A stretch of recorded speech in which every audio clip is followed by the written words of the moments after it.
All right, so let's go ahead and talk about section 3. We are on page 7 of our note packet, and today we're going to go ahead and discuss about absolute value. Okay, so there's two ways to define absolute value. One of the ways is geometrically, and then the other one is algebraically. Okay, so it says the absolute value of a real number x denoted by, and we know this to be the absolute value symbol, is the distance from the origin.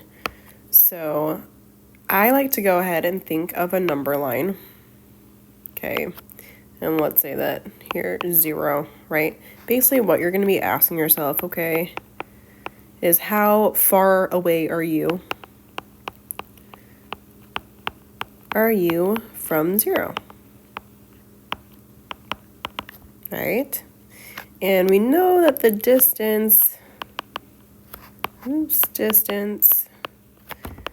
is always positive. Cool. So you guys know how to do example 1. It says evaluate each expression, right? The first thing with absolute value, you evaluate what's inside the bars. So we have 5 minus 6 minus 7 is -1. Furthermore, 5 minus the absolute value of -1 is just 1. So this guy is equal to 4. Right, same exact thing for part B. I'm going to evaluate inside the absolute value first. So then I'm going to keep the bars. Oh, what happened to my highlight? There you go. Absolute value of -2 is 2, minus the absolute value of -3 is 3. This becomes absolute value of -1, which we know is 1. Okay, so here's that geometrically.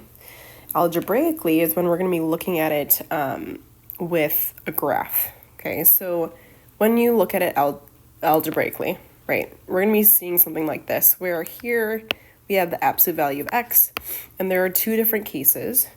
X when x is greater than or equal to 0, so this is my positive case, or we have a negative x when we know that x is less than 0, so this is my negative case.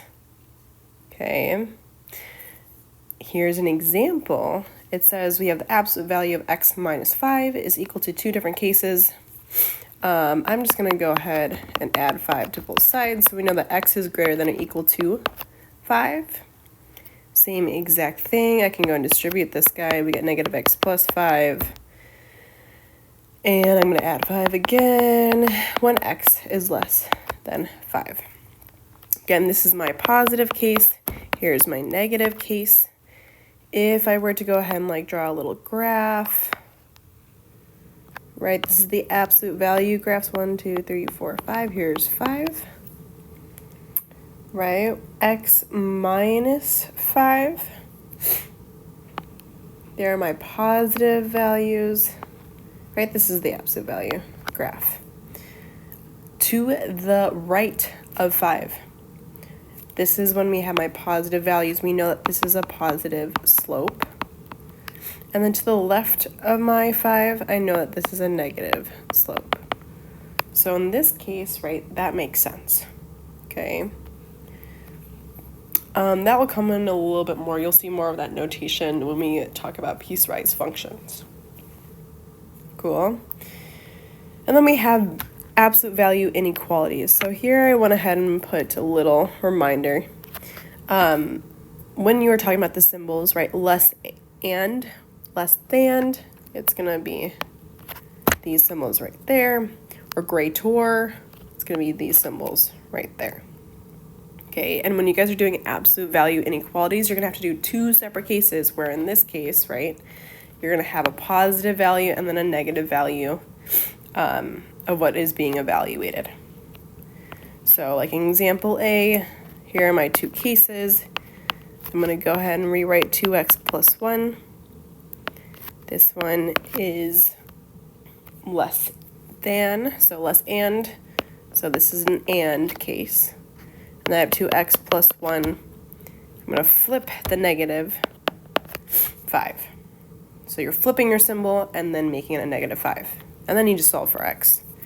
So this becomes 2x divided by 2. We get x is less than 2. Same exact thing. I get 2x Negative 6 divided by 2. X is greater than a negative 3. Okay, so if I'm looking at my number line, here's negative 3, here's 2. Negative 3 is going this way.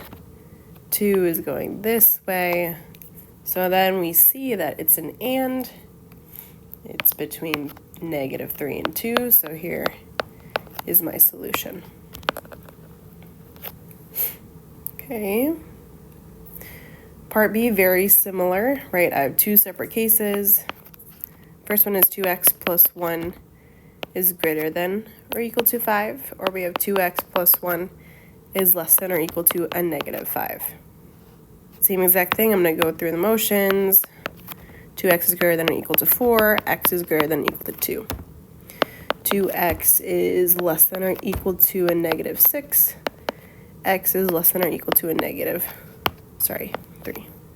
This one's a little bit different, right? This is an or problem, greater than. So then when I'm doing my number line, here's negative 3, here's 2, 2 is going this way, 3 is going that way. So we're going from negative infinity to a negative 3. It's a hard bracket, union, hard bracket to infinity.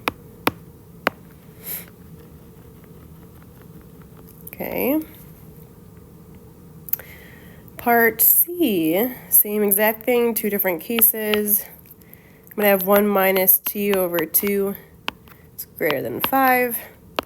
Again, this is an or problem. And then I'm going to have 1 minus t over 2 is less than a negative 5. Okay, I'm going to go and subtract 1, so I get negative t over 2 is greater than 4. Right, I want to get that 2 out of the way, so I'm going to multiply both sides by 2. 2's cancel out, I'm left with a negative t is greater than 8. Divided by a negative 1, that means my sign does flip. So it should be t is less than a negative 8. Same exact thing on my other side, I'm going to go and subtract the 1. So we get to that negative 6. We can go ahead and multiply both sides by 2. Those 2's cancel out. I'm left with a negative t is less than a negative 12. Divide by negative 1, so my sign does flip. So t is greater than 12. Okay, I'm going to go and graph my number line. Negative 8, 12. 12 is going this way. Negative 8 is going that way. So again, we are going from negative infinity to negative 8. Union 12 to infinity. And that is my solution. Okay. Part D. D is a little interesting. So we know that in these examples right here, right, whenever we take the absolute value of any number, if it's positive, right, if I take the square root of, absolute value of 2, it's going to give me 2. If I take the absolute value of a negative 2, it's going to give me 2, right? So this value always is going to be positive. So it says the absolute value of 3x minus 22 is greater than a negative 5. Think about that. I'm saying that a positive number is greater than a negative 5. Right? This case is always true. So I'm going to say that it's always true because any positive number is always going to be greater than a negative.